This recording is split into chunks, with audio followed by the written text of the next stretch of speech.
Ang Isuzu Crosswind or sa ibang bansa kung tawagin po yan ay Isuzu Panther ay nag-start production noon pong 1991 pa at sa Indonesia po yan unang na-introduce.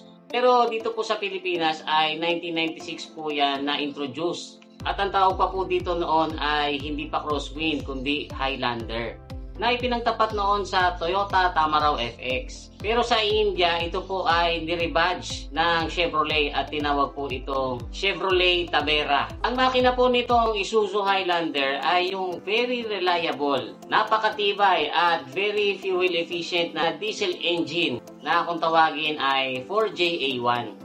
At dahil sa sobrang kilalang kilala ang Isuzu pagdating sa diesel, ay naging mabenta po itong Isuzu Highlander. Pagdating naman po ng year 2000, tinawag na po itong Isuzu Crosswind dito sa Pilipinas. Na basically, ito pa rin naman po talaga yung Isuzu Highlander pero heavily updated na yung exterior na mas pumogi at naging mas maganda ang forma na pwedeng-pwede talagang ipangtapat sa Mitsubishi Adventure at saka sa Toyota Revo na kasabayan niya noon. Tapos, ang gamit-gamit nitong makina ay yun pa rin pong napakatibay at napakatipid na 4JA1. Siyempre, bakit nga naman gagamit pa ng iba? Subok na po itong 4JA1. Ang isang kagandahan po dito sa Crosswind ay available din ito noon sa 4-speed automatic para doon sa gusto ng mas convenient at ayaw tumapak ng clutch. 2005 ay binigyan po ng facelift itong Isuzu Crosswind. Mas lumaki yung headlights, na iba rin ang design ng grille at saka ng front bumper. At dyan na rin po nagsimulang tawagin ito na sportibo, na lalo namang nagustuhan ng mga Pinoy. Kaya napakarami pong mga tumangkilik nito. Dahil sa ito po ay very versatile kung saan-saan po ito ginamit ng mga Pilipino. Pinangahakot, pinangpapasada, ginamit sa business at dahil sa maganda ang forma at mas marami ang naisasakay kaysa sa ordinaryong sedan, ay marami rin pong ginawa itong family car. Kaya nga lang guys, after 16 years mula nung una itong i-introduce sa mga Pilipino, pina-stop production po ito ng Isuzu kahit na maraming bumibili nito. Yan ay dahil starting po noong 2018, nire-require na ng Department of Environment and Natural Resources or DENR na lahat ng mga brand yung sasakyan ay obligadong Euro 4 compliant. At yung mga hindi Euro 4 compliant na brand new ay hindi na mairerehistro.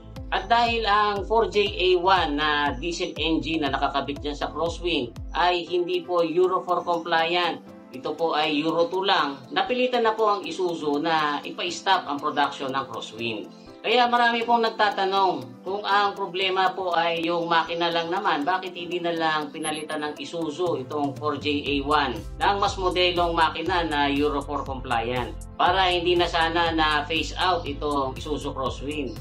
Well, ayon po kasi sa Isuzu ay hindi po ganun kasimple na kukuha ng isang bagong makina pagkatapos isasalpak na lang doon sa lumang frame. Kasi pinlano din naman nila na salpakan niya ng makina na pang D-Max. Yun po ang 2.5 diesel engine din na 4JK1. Pero hindi po nila ito itinuloy kasi baka daw po hindi kayanin ng lumang frame yung torque na kayang ibigay ng makina ng D-Max na 4JK1.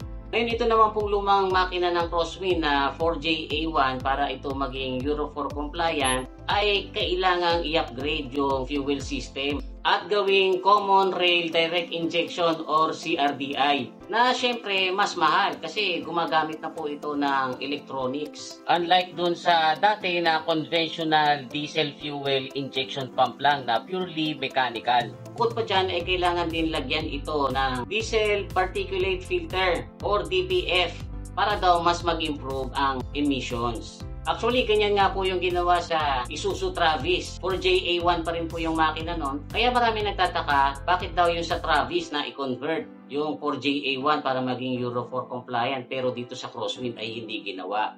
Ang sabi po kasi ng Isuzu, yun daw pong pagre-re-engineer sa cab ng Isuzu Travis ay mas madali at saka hindi magastos. Kaya nagawang isalpak pa rin dyan yung Euro 4 compliant na 4JA1. Hindi tulad ng sa frame ng Isuzu Crosswind na para dyan maisalpak yung Euro 4 compliant na 4JA1 ay maraming babaguhin sa frame, sa suspension, pati na sa exhaust na lubhang magastos at hindi na praktikal.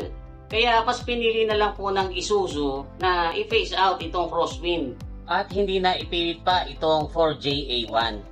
At sa tingin ko, mas pinili na rin nila na mag-focus na lang doon sa SUV nila na MU-X at saka doon sa pick-up nila na D-Max kaysa sa mag-manufacture ng panibagong AUV or MPV. Pero nung malay natin, baka sa mga susunod na panahon ay makipagsabayan sila dyan sa Expander, sa Innova, or sa Ertiga at maglabas ng panibagong Isuzu Crosswind or Sportivo.